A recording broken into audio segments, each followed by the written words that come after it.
गरुड़ पुराण के बारे में सभी जानते होंगे। गरुड़ पुराण में स्वर्ग, नरक, पाप, पुण्य के अलावा भी बहुत कुछ है। उसमें ज्ञान, विज्ञान, नीति, नियम और धर्म की बातें हैं। गरुड़ पुराण में एक ओर जहां मौत का रहस्य है, जो दूसरी ओर जीवन का रहस्य छिपा हुआ है। गरुड़ पुराण से हमें कई तरह की शिक्षाएं मिलती है। गरुड़ पुराण में मृत्यु के पहले और बाद की स्थिति के बारे में बताया गया है। यह पुराण भगवान विष्णु की भक्ति और उनके ज्ञान पर आधारित है। प्रत्येक व्यक्ति को यह पुराण पढ़ना चाहिए। गरुड़ पुराण हिंदू धर्म के प्रसिद्ध धार्मिक ग्रंथों में से एक है। 18 पुराणों में से इसे एक माना जाता है। गरुड़ पुराण में हमारे जीवन को लेकर कई गूढ़ बातें बताई गई है, जिनके बारे में व्यक्ति को जरूर जानना चाहिए। संयम और सतर्कता, जिंदगी है तो मित्र भी हैं और शत्रु भी।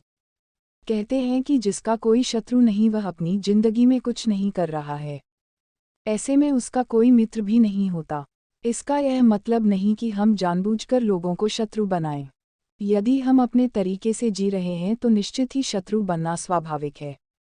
शत्रु या दुश्मन में से कुछ सामान्य होते हैं और कुछ खतरनाक, अर्थात ऐसा शत्रु जो दिल पर ले लेला है, जिंदगी को हल्के फुल्के में नहीं लेते हैं।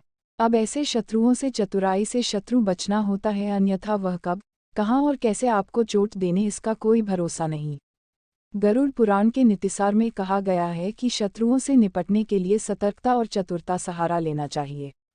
शत्रु लगातार हमें नुकसान पहुंचाने का प्रयास करते रहते हैं। ऐसे में यदि हम चतुरता नहीं दिखाएंगे तो नुकसान उठाएंगे। इसलिए जैसा शत्रु है, उसके अनुसार नीति का उपयोग करके उसे काबू में रखा जाना चाहिए। कपड़े हो साफ एवं सुगंधित। यदि आप अमीर, धनवान या सौभाग्यशाली बनना चाहते हैं तो जरूरी है कि आप साफ सुथरे, सुंदर और सुगंधित कपड़े पहनें। गरुड़ पुराण के अनुसार उन लोगों का सौभाग्य नष्ट हो जाता है जो गंदे वस्त्र पहनते हैं। जिस घर में ऐसे लोग होते हैं जो गंदे वस्त्र पहनते हैं, उस घर में कभी भी लक्ष्मी नहीं आती है, जिसके कारण उस घर से सौभाग्य भी चला जाता है और दरिद्रता का निवास हो जाता है। देखा गया है कि जो लोग धन और सभी सुख सुविधाओं से संपन्न हैं, लेकिन फिर भी वह लोग गंदे कपड़े पहनते हैं, उनका धन धीरे धीरे नष्ट हो जाता है। इसलिए हमें साफ एवं सुगंधित कपड़े पहनने चाहिए, जिससे हमारे ऊपर महालक्ष्मी की कृपा बनी रहे। ज्ञान का संरक्षण अभ्यास से, कितना ही कठिन से कठिन सवाल हो, ज्ञान हो, विद्या हो या याद रखने की कोई बात हो, वह अभ्यास से ही संरक्षित रखी जा सकती है। अभ्यास करते रहने से व्यक्ति उक्त ज्ञान में पारंगत तो होता ही है, साथ ही वह उसे कभी नहीं भूलता है। करत करत अभ्यास के जगमती होत सुजान, रसरी आवत जात, सिल पर करत निशान। अर्थात जब रस्सी को बार बार पत्थर पर रगड़ने से पत्थर पर निशान पड़ सकता है, तो निरंतर अभ्यास से मूर्ख व्यक्ति भी बुद्धिमान बन सकता है। अभ्यास के बगैर विद्या नष्ट हो जाती है। यदि ज्ञान या विद्या का समय समय पर अभ्यास नहीं करेंगे तो वह भूल जाएंगे। गरुड़ पुराण के अनुसार माना जाता है कि जो भी हम पढ़े उसका हमें हमेशा एक बार अभ्यास करना चाहिए, जिससे कि वह ज्ञान हमारे मस्तिष्क में अच्छे से जम जाए। निरोगी काया, संतुलित भोजन करने से ही निरोगी काया प्राप्त होती है। भोजन से ही व्यक्ति सेहत प्राप्त करता है और भोजन से ही वह रोगी हो जाता है। भोजन ही हमारे शरीर का मुख्य स्रोत है। हमें हमेशा आधी से ज़्यादा बीमारी इस वजह से होती है कि हम असंतुलित खानपान लेते हैं, जिसके कारण हमारा पाचन तंत्र ठीक से काम नहीं करता है। इसलिए हमें सदैव सुपाच्य भोजन ही ग्रहण करना चाहिए। ऐसे भोजन से पाचन तंत्र ठीक से काम करता है और भोजन से पूर्ण ऊर्जा शरीर को प्राप्त होती है। पाचन तंत्र स्वस्थ रहता है और इस वजह से हम रोगों से बचे रहते हैं। एकादशी व्रत को ग्रंथों और पुराणों में श्रेष्ठ बताया गया है। गरुड़ में तो इसका महिमा का खूब बखान किया गया है।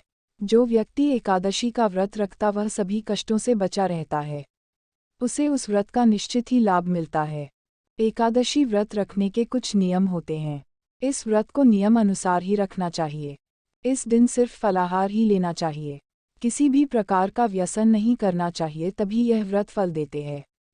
ज्योतिषियों अनुसार इसे रखने से चंद्र का कैसा भी बुरा असर हो वह खत्म हो जाता है। एकादशी व्रत रखने के कुछ नियम होते हैं। इस व्रत को नियम अनुसार ही रखना चाहिए। इस दिन सिर्फ फलाहार ही लेना चाहिए।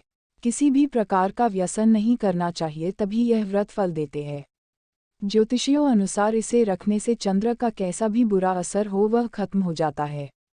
तुलसी का महत्व समझे। हालांकि तुलसी का महत्व गरुड़ पुराण के अलावा अन्य कई पुराणों में भी बताया गया है।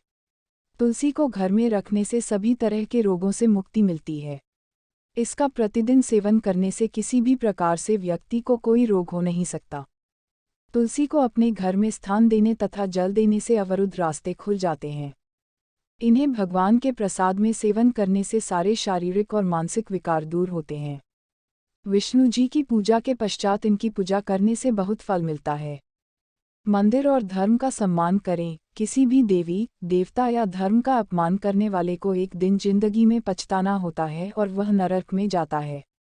गरुड़ पुराण अनुसार ऐसे लोगों के बारे में बहुत कुछ लिखा हुआ है। गरुड़ पुराणानुसार पवित्र मंदिर आदि जगहों पर स्थानों पर गंदे काम करने वाले, अच्छे लोगों को धोखा देने वाले, किसी के एहसान के बदले उन्हें गाली और उनका दुरुपयोग करने वाले, धर्म, वेद, पुराण और शास्त्रों के अस्तित्व पर सवाल उठाने